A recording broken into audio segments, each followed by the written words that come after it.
अस्सलाम वालेकुम स्टूडेंट्स, आज हम केन्सियन क्रॉस के बारे में स्टडी करेंगे। According to the Keynesian theory of income and employment, economy के अंदर लेवल ऑफ एम्प्लॉयमेंट वहाँ पर डिटर्मन होता है जहाँ पर एग्रीगेट डिमांड और एग्रीगेट सप्लाई बराबर हो जाती हैं। केन्स अपनी थ्योरी जो केन्स की जो थ्योरी है, इट हैज़ सर्टन फीचर्स। सबसे पहला वो कहता है कि aggregate demand is equal to aggregate supply where the level of employment is determined. ठीक है, कि जहाँ पर लेवल ऑफ एम्प्लॉयमेंट उस पॉइंट पर डिटर्मन होगा जहाँ पर मजमूई तलब और मजमूई रसद आपस में बराबर हो जाते हैं। दूसरा पॉइंट कि जो इक्विलिब्रियम लेवल ऑफ आउटपुट है that is not always equal to full employment. ज़रूरी नहीं कि वो फुल एम्प्लॉयमेंट ही हो, ये फुल एम्प्लॉयमेंट के बराबर हो भी सकता है, उससे ज़्यादा भी हो सकता है और उससे कम भी हो सकता है। थर्ड, केन्स ने अपनी थ्योरी के अंदर इफ़ेक्टिव डिमांड, मौसर तलब का जो कॉन्सेप्ट है उसको इंट्रोड्यूस कराया और कहा कि इकोनॉमी के अंदर जितनी ज़्यादा इफ़ेक्टिव डिमांड होगी उतना ही ज़्यादा लेवल ऑफ एम्प्लॉयमेंट होगा और कोई भी इकोनॉमी जो है वो अपनी इफ़ेक्टिव डिमांड से ज़्यादा प्रोड्यूस नहीं करेगी। अगर वो उससे ज़्यादा प्रोड्यूस करेगी तो there will be over production, या ये कह लें कि there will be the unsold stock in the economy. Effective demand को हमने अपने प्रीवियस लेक्चर में बड़ी डिटेल में स्टडी किया है, आप इसको वहाँ से रिव्यू कर सकते हैं। उसके बाद केस जो है वो ये कहता है कि there should be the government intervention. हुकूमत जो है उसकी इंटरवेंशन बहुत ज़रूरी है। अगर वो अनएम्प्लॉयमेंट जो इफ़ेक्टिव डिमांड की डेफिशिएंसी की वजह से क्रिएट हुई है, उस अनएम्प्लॉयमेंट को ख़त्म करने के लिए प्राइवेट सेक्टर अपने एक्सपेंडिचर्स, अपनी स्पेंडिंग्स जो है वो नहीं करेगा उस अनएम्प्लॉयमेंट के गैप को फुलफ़िल करने के लिए या उन लोगों को रोज़गार देने के लिए there is the need of government. और गवर्नमेंट जो है वो अपनी ऑटोनमस स्पेंडिंग से इकोनॉमी के अंदर अनएम्प्लॉयमेंट को रिड्यूस करेगी। अब केन्सियन थ्योरी जो है वो बेस करती है सर्टन अजम्पशंस पर। सबसे पहले कि there is a two sector economy, government है, there is a two sector economy, Y is equal to C plus I, यानी यहाँ पर जो कंजम्पशन है और इन्वेस्टमेंट है, जबकि गवर्नमेंट जो है that is equal to zero. When government is equal to zero, zero means government is not included in it, that is two sector economy, और यहाँ पर टैक्सेस भी ज़ीरो आ जाएंगे। सेकेंड जो है वो कहता है कि जो कंजम्पशन फंक्शन है that is equal to C not plus C Y. C not खुद इख्तियार सर्फ या ऑटोनमस कंजम्पशन, और C smaller C that is MPC तरगीब याफ्ता सर्फ या मुख्ततम मिलाने सर्फ कहलाता है। मुख्ततम मिलाने सर्फ वो कहते हैं कि that should be greater than zero. उसके बाद थर्ड अजम्पशन जो है कि सरमायाकारी जो है that is equal to I naught, induced investment इसके अंदर शामिल नहीं है। और fourth is saving is a function minus S not plus S Y. ये सारे फंक्शन किस तरह से काम करते हैं, ये सारे हमने अपने जो लेक्चर था functional relationship of macro economic variable उसमें एक्सप्लेन किया है, तो आप इसको वहाँ से चेक कर सकते हैं। हमारे पास ये अजम्पशंस थी केन्स का टू सेक्टर इकोनॉमी के अंदर लेवल ऑफ एम्प्लॉयमेंट डिटर्मिन करने का। अब इन अजम्पशंस की बेसिस पर केन्स जो है वो टू मेथड्स इंट्रोड्यूस कराता है नेशनल इनकम की डिटर्मिनेशन के। First, aggregate demand is equal to aggregate supply, and second method is leakages and injection methods. Leakages and injections. Leakages means savings, that is injections mean investment. So simply आप इसको savings is equal to investment method भी कह सकते हैं. So first we are going to discuss aggregate demand and aggregate supply function. अब aggregate demand क्या है? According to Keynes, Y is equal to C plus I. That is demand कि economy के अंदर जो डिमांड जनरेट होती है जिसके लिए वाई आउटपुट प्रोड्यूस की जाती है that comes from the consumption expenditures, सर्फी अखराजात, और ये आपके पास आगे सरमायाकारी के अखराजात, इन्वेस्टमेंट एक्सपेंडिचर्स। ठीक है। और ये आपके पास आ गया aggregate demand curve, that is aggregate demand curve. यहाँ पर आपके पास consumption and investment that is output, इसके हर पॉइंट पर इकोनॉमी के अंदर डिफरेंट लेवल ऑफ आउटपुट पर कंजम्पशन और इन्वेस्टमेंट एक्सपेंडिचर्स आ जाएंगे। जैसे जैसे कंजम्पशन और एक्सपेंडिचर्स यानी आपकी जो एक्सपेक्टेशंस हैं वो बढ़ती चली जाएंगी, लोग अपनी स्पेंडिंग्स को बढ़ाते चले जाएंगे, तो वैसे वैसे इकोनॉमी के अंदर आउटपुट जो है वो बढ़ती चली जाएगी। That is a positively sloped curve. इसी तरह एग्रीगेट सप्लाई है y is equal to C plus S। Supply यानी आउटपुट सेक्टर, यहाँ पर था हमारा कंजम्पशन या स्पेंडिंग सेक्टर कि हमारी डिमांड कितनी आ रही है। ये आपके पास आ गया आपका इकोनॉमी का आउटपुट साइड, कि इकोनॉमी आउटपुट कितनी करती है। इसमें कंजम्पशन एक्सपेंडिचर्स और सेविंग्स, जितनी ज़्यादा सेविंग्स होंगी इकोनॉमी के अंदर उतनी ज़्यादा इन्वेस्टमेंट होगी और आउटपुट प्रोड्यूस हो जाएगी। So we have also the positively sloped curve for the aggregate supply function। और केन्स जो है वो एग्रीगेट सप्लाई फंक्शन को गिवन कंसिडर करता है और ये 45 डिग्री का एंगल होता है। According to Keynes aggregate supply जो है वो शॉर्ट रन के अंदर चेंज नहीं हो सकती because factors of production are fixed. So according to this method aggregate demand and aggregate supply function equality वहाँ पर होगी जहाँ पर मजमूई तलब और मजमूई रसद आपस में बराबर हो जाएंगी। सो that is aggregate supply function and that is aggregate demand function.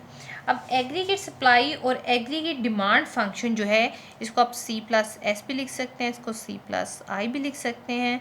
That is equality, यहाँ पर इक्विलिब्रियम लेवल ऑफ आउटपुट जो है वो डिटर्मिन होंगे। अब इकोनॉमी के अंदर अगर जो लेवल ऑफ आउटपुट है वो वाई स्टार की बजाय Y1 पर आ जाता है, यानी अगर इससे कम है तो यहाँ पर आप देखेंगे कि aggregate demand is greater than aggregate supply, that is Y1। अब यहाँ पर एग्रीगेट डिमांड ज़्यादा है और एग्रीगेट सप्लाई कम है, तो इकोनॉमी के अंदर इतनी जो है वो अभी गैप मौजूद है इन्वेस्टमेंट करने के लिए। लेकिन अगर ये लेवल ऑफ फुल एम्प्लॉयमेंट हो, यानी इक्विलिब्रियम लेवल आगे है लेकिन ये लेवल ऑफ फुल एम्प्लॉयमेंट है, या सिंपल ये कह लें कि this is effective demand point, लेकिन फुल एम्प्लॉयमेंट लेवल ये है। अब इकोनॉमी में जब फुल एम्प्लॉयमेंट मौजूद है तो ये लेवल ऑफ आउटपुट का तो कोई कंसिडरेशन आता ही नहीं है कि ये लेवल ऑफ आउटपुट कैसे आ सकता है।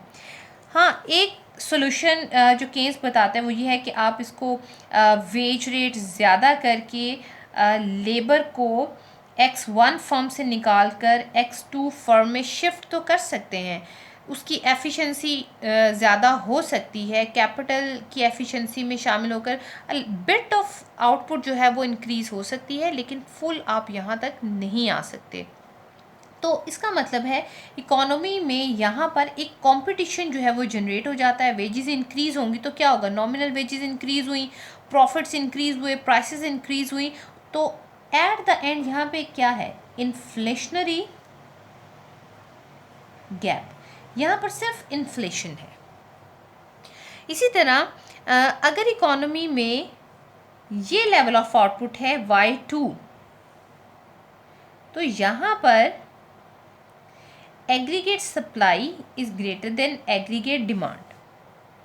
अब यहाँ पर क्या है कि if this is the full employment point, अगर ये फुल एम्प्लॉयमेंट पॉइंट है तो इकोनॉमी के अंदर ये इफेक्टिव डिमांड का पॉइंट है, तो यहाँ पर क्या हुआ, देयर इज़ अनएम्प्लॉयमेंट, बेरोज़गारी है Y स्टार से लेकर Y2 तक, इतनी इकोनॉमी के अंदर अभी लोग जो है वो एम्प्लॉयड नहीं है। इतने लोगों को ज़ीरो से Y स्टार तक जो लोग हैं इनको एम्प्लॉयमेंट मुहैया की, किसने मुहैया की एम्प्लॉयमेंट इनको, Y is equal to C plus I ने, यानी प्राइवेट सेक्टर ने।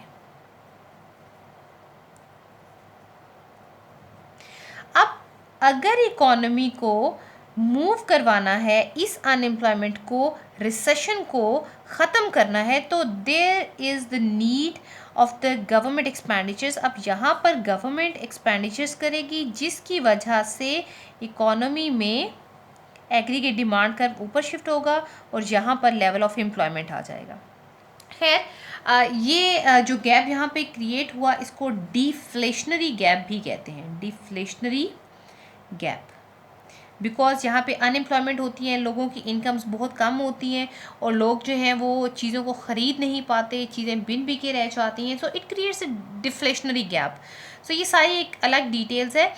हमारे पास जो बेसिक कॉन्सेप्ट है केन्जियन क्रॉस का, that is this point, E point, कि केन्जियन क्रॉस यानी दो जो कॉन्सेप्ट्स हैं केन्स के, एग्रीगेट डिमांड और एग्रीगेट सप्लाई के, इन दोनों की इंटरसेक्शन से we get the E point. E is the equilibrium level of output. ये तो था टू सेक्टर इकोनॉमी के अंदर। अगर थ्री सेक्टर इकोनॉमी में लेते हैं हम, अब क्योंकि यहाँ तो गवर्नमेंट थी ही नहीं, ठीक है, अब इस प्रॉब्लम को रिजॉल्व करने के लिए we take the three sector economy.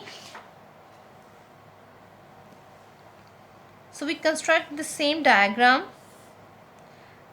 that is aggregate supply, that is C plus S plus T. Now government is included, so we added the taxes in the aggregate supply. Tax को aggregate supply के साथ इसलिए include किया जाता है क्योंकि it includes in the cost of production, जो आपकी मुसारिफ हैं, जो लागत है उसके अंदर ये शामिल होता है। That is aggregate demand, consumption expenditure, investment expenditure यानी private sector plus government sector, ठीक है। सो थ्री सेक्टर इकोनॉमी में भी आपने देखा कि equilibrium is only determined with the help of और with the intersection of aggregate demand and aggregate supply intersection, and that cross is called Keynesian cross. So same is the case here कि अगर full employment यहाँ पर है तो government has to take step, government को increase करने पड़ेंगे expenditures. यहाँ पर आपके पास डिफ्लेशनरी गैप होगा, और अगर इकोनॉमी यहाँ पर है तो there is inflationary gap. Same explanation है, सिर्फ गवर्नमेंट सेक्टर की इंक्लूजन है इसके अंदर। सेकेंड मेथड आ गया हमारे पास, savings is equal to investment method, that is savings is equal to investment method या leakages and investment method, injections method. पहले हम इसको टू सेक्टर इकोनॉमी में बनाएंगे, then we move towards a three sector economy. So that is I is equal to I not. हमने assumption में पढ़ा था, केस ने कहा था जी जो इन्वेस्टमेंट है that is autonomous, induced investment इसमें शामिल नहीं है, means it has two functions, I is equal to I naught, S is equal to minus S naught plus SY, that portion is minus S naught। अब देखें यहाँ पर economy के अंदर savings is equal to investment है और ये आपके पास इक्विलिब्रियम लेवल ऑफ आउटपुट आ गया। अगर इकोनॉमी जो है Y1 level of output produce कर रही है, so you have this savings is greater than investment. जब इकोनॉमी के अंदर सेविंग्स ज़्यादा होंगी, इन्वेस्टमेंट कम होंगी, तो इकोनॉमी के अंदर देयर इज़ डिफ्लेशनरी गैप। और यहाँ पर Y2, यहाँ पर आप देखें कि इन्वेस्टमेंट ज़्यादा है, सेविंग्स कम है, तो इकोनॉमी में यहाँ पर इन्फ्लेशनरी गैप आ गया। Same is the case here with the three sector economy. Three sector economy में इन्वेस्टमेंट के साथ you get government expenditures and with the saving with the taxes. आपकी सेविंग्स के ऊपर टैक्स हैं, आपकी इन्वेस्टमेंट के ऊपर गवर्नमेंट एक्सपेंडिचर्स जो है वो ऐड हो गए। So that is the two sector and three sector analysis, that how income and output is determined according to the Keynesian theory of income and employment with the help of saving and investment method. अच्छा, अब इसका mathematically भी check कर लेते हैं कि how we calculate the national income according to the aggregate demand and aggregate supply method. So we start with the aggregate demand, C, Y is equal to C plus I. So according to the assumptions of Keynes ने कहा था C is equal to C naught plus CY and I is equal to I naught. So we substitute the values, ये जो सी और आई की values हैं इनको equation 1 में सब्सटीट्यूट करते हैं. y is equal to c naught plus cy plus I naught, and that is in two sector economy. Two sector. So y को एक साइड पे ले आए, y minus C Y that is equal to C not plus I not. y is equal to 1 minus C not plus I not, and y is equal to 1/1 minus C not plus I not. ये आपके पास आ गई national income equation in two sector economy according to the Keynesian theory of income and employment. इसी तरह अगर हम three sector economy में देखें, so y is equal to C plus I plus G. Now government is included in this, so y is equal to c naught, same function, c naught plus cy, same function, i naught plus Keynes की assumption के मुताबिक g जो है that is also equal to g naught. so यहाँ पर हम g naught add कर देंगे. y is equal to okay ये y है, इसको दूसरी साइड पे ले आए, y minus C Y is equal to C not plus I not plus G not. So y 1 minus C that is equal to C not plus I not plus G not. So 1/1 minus C not plus I not plus G not. तो ये आपके पास आ गई national income equation, national income की equation in three sector economy.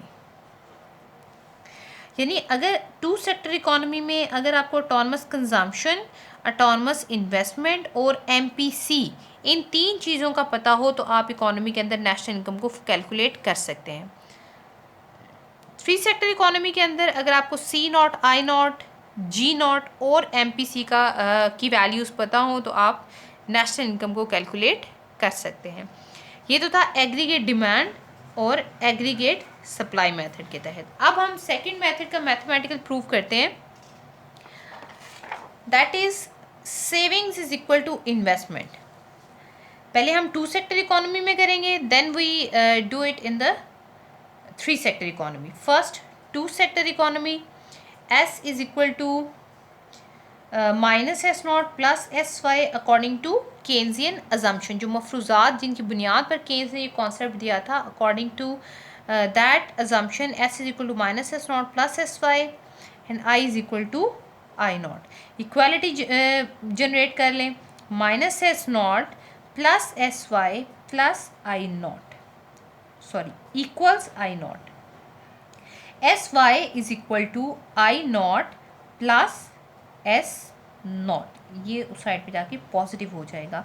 y is equal to 1/s I not plus S not. That is the national income equation in two sector economy with the help of savings and investment method या leakages और injection method के तहत national income की equation आ गई.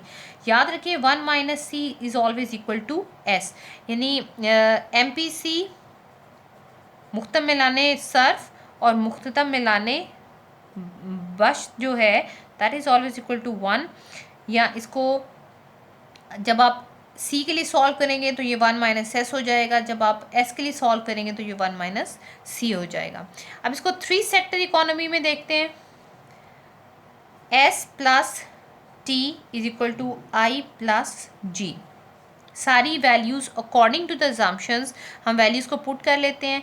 S is equal sorry S values put करते हैं, minus S not plus S Y plus I not T not that is equal to I not plus G not. Minus S not सारी autonomous values को उधर ले जाते हैं. S Y is equal to I not plus G not plus T naught plus S naught. So y is simply 1/s is equal to I naught plus g naught plus t naught plus s naught.